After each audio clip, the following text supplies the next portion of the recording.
fast.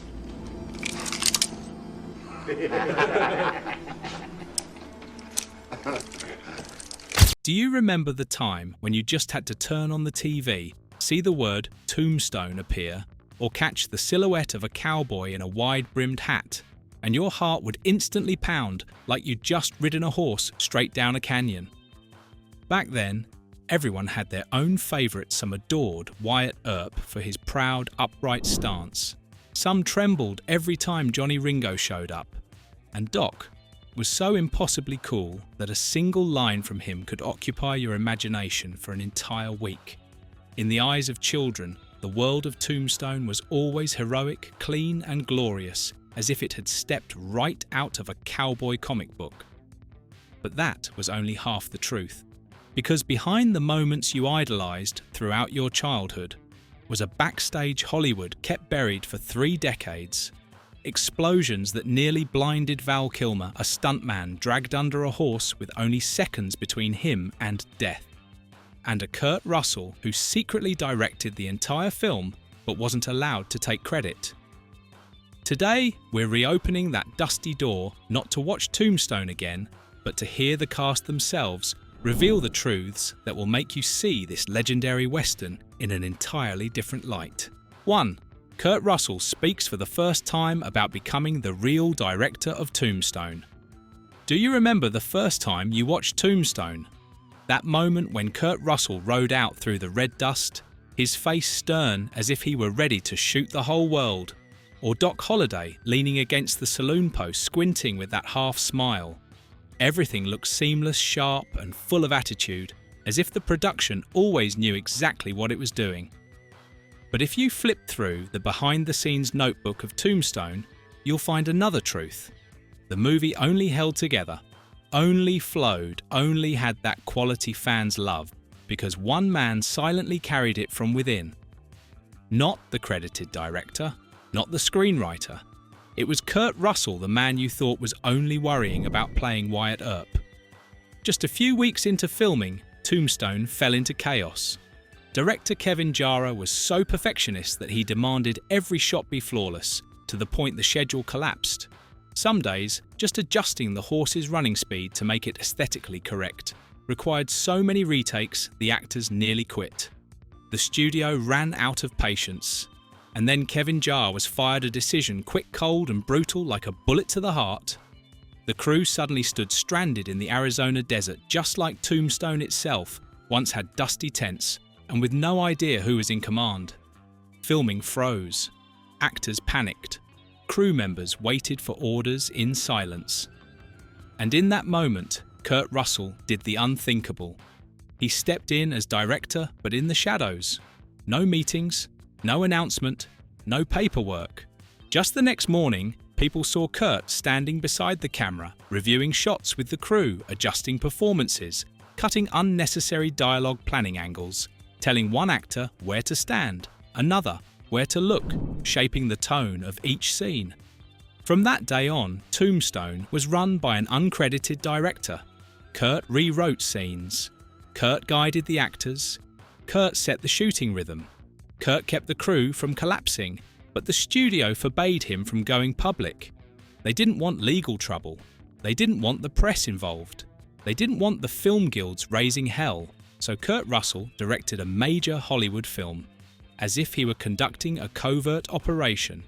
He worked himself to exhaustion, slept only a few hours a night, and sometimes showed up on set looking like he'd just walked out of an all-night brawl. Kurt Russell said in a rare interview, "Nobody knows what I did behind the camera. But I'll tell you this, if Tombstone survived, it's because I had to carry it day by day, even if my name never appears in the directing credits." 2. Val Kilmer admits he played Doc Holliday while his body was genuinely on the edge of collapse. Do you remember the first time Doc Holliday stepped out of the saloon's shadows? His pale face, half-closed eyes, loosened collar, looking like the slightest breeze could send him straight to the grave. A beautiful sickness so convincing you almost believed he was born to die among Western dust and gunpowder. The truth, later admitted by Val Kilmer himself, is that he didn't want to act sick. He wanted to look like someone truly walking toward death. And to achieve that, Kilmer chose a path no doctor would ever endorse. He turned his body into a part-time corpse. He kept his body temperature low by lying in a cold room before each scene. He drank very little water so his skin would dry, his lips would crack, and his energy would fade naturally. He breathed short, shallow breaths and tensed his muscles to create the feeling of strain in every line. Every time he stepped in front of the camera, he didn't look like an actor playing Doc Holliday. He looked like a patient who had crawled out of bed just in time for his scene. One crew member recalled Val didn't laugh, didn't talk, didn't joke. He kept his energy so low that just looking at him made you feel sorry. The biggest shock came during a saloon scene. No fight, no gunfire, just a simple line of dialogue. But seconds after the camera rolled, Val Kilmer collapsed to the floor like a candle snuffed out. Everyone thought he slipped, but when they lifted him, his face was ashen and his breath so faint it couldn't be heard. The set medic rushed in. They measured his pulse, checked his breathing, and asked if he had eaten. Val only whispered, "I'm fine. Just a little dehydrated." His body was nearly drained. Temperature below normal, oxygen insufficient. His collapse was inevitable, given how he had treated himself for weeks. But in true Hollywood fashion, the studio ordered absolute silence. No reports, no medical file. Val woke up after a few minutes, drank some water, rested briefly, and, like a true cowboy, got up and kept filming. No complaints, no medical demands, no request to stop production. Val Kilmer later admitted, "To let Doc Holliday live truthfully on screen, I pushed my body as close as I could to the edge of collapse. And honestly, I went too far. No CGI, no makeup trick, no filter." Doc Holliday looked like he was dying because Val Kilmer truly dragged his body to that very edge. 3. The face-off between Ringo and Doc, and the moment that almost cost Val Kilmer an eye. Do you remember the scene where Doc Holliday stands opposite Johnny Ringo? Two men staring at each other with eyes cold as forged steel hands loose around their guns as if they could kill without even cocking them. It's one of the coolest moments in Tombstone. But here's something fans never knew during that stylish, iconic shot. Val Kilmer nearly lost the very thing that made his performance immortal. On film, their guns used blanks. But in real life, the blast force is real. These guns behave like true weapons, except they don't fire a metal bullet. Still, every explosion can eject bits of copper wadding or microscopic metal fragments enough to cut skin or destroy an eye instantly. That day, Michael Bean Ringo and Val Kilmer entered the set extremely tense. This was the biggest psychological face-off in the film. Both wanted perfection down to the rhythm of each breath. No jokes, no small talk. No one dared break the deathmatch atmosphere they were holding. The camera rolled. They raised their guns. The blank gun in Bean's hand, worn from weeks of use, began to vibrate slightly normal for that type. But with a tiny shift of his wrist, a metal piece inside the barrel moved just a few millimeters. And when Bean pulled the trigger, instead of venting downward as designed, the gun spat out a small metal fragment that sliced through the air straight toward Val Kilmer's face. A crew member recalled, "We just heard a ping and saw Val jerk his head back. We all thought he was acting until he touched his face and saw a streak of blood on his hand. The fragment passed just under his left eye, only a few centimeters away. If it had been slightly higher, Doc Holliday would have been blinded right there in the middle of the most beloved scene in the movie." The set froze. Bean went pale. Val stood motionless for several seconds, took a deep breath and said, "Only, shall we go again?" And he kept filming. No break, no complaints, no blame. As if almost losing an eye was just another fun little behind-the-scenes accident. The studio learned about it immediately and buried it instantly. If the press had known an actor was nearly blinded by a gun blast, production would have shut down, safety investigations launched, and millions lost. so the entire incident vanished from every record. No report, no paperwork, no official mention. It exists only in the memories of those who were there. 4. Sam Elliott reveals the accident that nearly killed him. Back in the day, when you watched Tombstone on that boxy living room TV, did you ever wonder why Sam Elliott's Virgil Earp sometimes stood straight as a pole, and other times leaned slightly to one side as if carrying a secret? I used to think it was the camera angle the horse, or maybe just his choice to play a weathered cowboy. But years later, when I heard Sam Elliott explain it himself, I learned that the difference wasn't cinematography, wasn't character work. It was the mark of a fall hard enough to crack his ribs right there on set. That day was supposed to be harmless, a scene where the Earps ride through town, swallowed in desert dust so thick you could taste it just by standing still. But for the horses, the dust, the machinery, and dozens of people crowding around it was the perfect cocktail for panic. When the director shouted, "Action, Sam Elliott's horse," jerked violently, as if someone had thrown a bucket of ice water on it. No one had time to react. Sam was launched out of the saddle, crashing onto the packed earth with a thud that made everyone's blood run cold. He didn't move. Dust covered his face. A few seconds passed, long enough for people to fear the worst. One assistant recalled, "We looked at the way he fell and thought that's it." Virgil Earp just snapped in half. But Sam Elliott did what no one expected. He placed a hand on his chest, felt the sharp, knife-like pain cutting through him every time he breathed, and then stood up. No groan, no request for rest, no complaint. And while the crew was still frozen in shock, Sam was already climbing back onto the horse as if the fall had been nothing more than a minor inconvenience in a life already filled with being thrown against walls. Years later, Sam finally admitted, "I was afraid they'd replace me." Back then, if you showed even a hint of weakness, you could lose your role overnight. He continued filming the entire day with fractured ribs. Every line had to be spoken with the half breath he had left. Every movement hurt badly enough to make his eyes water. But on screen, you would never know.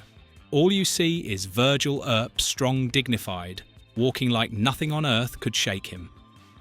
Off camera, Sam Elliott was hiding a real injury, but on camera he looked more like a Western hero than ever. 5. Val Kilmer reveals a deleted gunfight scene almost pierced Kurt Russell's ear. Among all the behind-the-scenes stories from Tombstone, this is the one Val Kilmer once told at a fan event, and it made the entire room fall silent. That day they were shooting a street gunfight with multiple actors firing blank rounds non-stop. The problem was that blanks are only partly fake. The gunpowder is real, the blast force is real, and the wadding fired out of the barrel can still injure you. Val Kilmer said that during a rehearsal, Kurt Russell was standing right next to him getting into position. An extra playing an opposing cowboy was assigned to fire a warning shot into the air. Simple enough. But when he pulled the trigger, the muzzle tilted slightly to the right, and a metal wadding fragment blasted out with enough force to slice the air straight toward Kurt Russell's ear. According to Val, I heard a whiz and instantly saw Kurt grab his ear. If that piece had been off by a few centimeters, it would have gone straight through his ear canal or into his temple. The set went dead silent. The extra nearly collapsed from shock. Thankfully, the fragment only grazed Kurt's ear, leaving a shallow cut, not deep enough for a hospital visit, but strong enough to leave him dizzy from the close-range blast. That very day, the studio immediately shut down the scene, seized the guns, rechecked every prop, and in classic 1990s Hollywood fashion ordered, "No one is to talk about this. Don't let the press smell it." Kurt Russell later revealed it in the calmest but most chilling way. I didn't realise how lucky I was until they showed me the angle I was standing at. If I'd been half a step to the side, I wouldn't be here to say this. The gunfight scene never made it into the film, not because it looked bad, but because it nearly killed the man who saved Tombstone from collapsing in the first place. If fans had known this in 1993, they would have watched the movie with very different eyes. 6. Kurt Russell admits, The role of Doc Holliday was not meant for Val Kilmer at first. Most Tombstone fans now see Val Kilmer as the absolutely perfect choice for Doc Holliday. But the truth behind the scenes was completely different in the beginning. Doc Holliday was never tailor-made for Val Kilmer. According to Kurt Russell himself, the studio initially wanted someone else, a more bankable name at the time. Val Kilmer was considered too unpredictable, too strong-willed, and likely to hijack the movie. The studio was afraid he'd turn Doc Holliday into Val's personal movie. But after a short reading, Russell described the moment as like watching lightning hit the room. Val wasn't reading lines, he was living inside them. And when he looked at me, I knew instantly nobody else could be Doc Holliday. Russell stepped in to defend Kilmer against the studio, even demanding they change the casting direction. He later admitted, "If they turned Val down, I would have walked away from the role. Tombstone, without his Doc Holliday, wouldn't be Tombstone." That decision stirred up internal turmoil for a while. Some producers pushed back, afraid Russell was wrecking the plan, but in the end, they had to back off. And that became a turning point in film history. Val Kilmer turned Doc Holliday into one of the most beloved characters in American cinema, far beyond what anyone expected. A crew member recalled, "The day Val walked onto the set for the first time, nobody had any doubts left. He opened his mouth, and the whole crew went dead quiet." Doc Holliday had arrived. Without that intervention, Doc Holliday might have been played by someone else, and Tombstone might never have become the legend it is today. 7. Bill Paxton admits his fear of being overshadowed. Tombstone wasn't a playground for amateurs. It was a battlefield filled with names like Kurt Russell, Val Kilmer, Sam Elliott, each one bringing a presence so heavy that a single glance could freeze the frame. For Bill Paxton, who was used to playing kind, upbeat, ordinary characters, stepping onto the Tombstone set was like walking into a lion's den. He once said that on his first day filming with Kurt Russell, it felt like standing next to a human-shaped storm waiting to break loose. And Val Kilmer playing Doc Holliday with those razor-sharp eyes made Paxton confess, "In real life, he looked like he could read my thoughts." In that atmosphere, Paxton was swallowed whole by the feeling that he wasn't big enough, not grounded enough, not cool enough to stand beside those screen titans. And so, something began creeping in day by day stage anxiety. He rehearsed his lines until his voice went hoarse, practiced expressions in the mirror late into the night. Some days, right before filming, he had to lean against a wall, not to rest, but to steady himself. His body reacted to the pressure, with numb hands, a racing heart and knees that nearly buckled. He feared that if he slipped even for a moment, the audience would instantly see he didn't measure up. One crew member said Paxton was always the first on set and the last to leave. Not to rehearse, but to prove to himself he deserved to stand with those guys.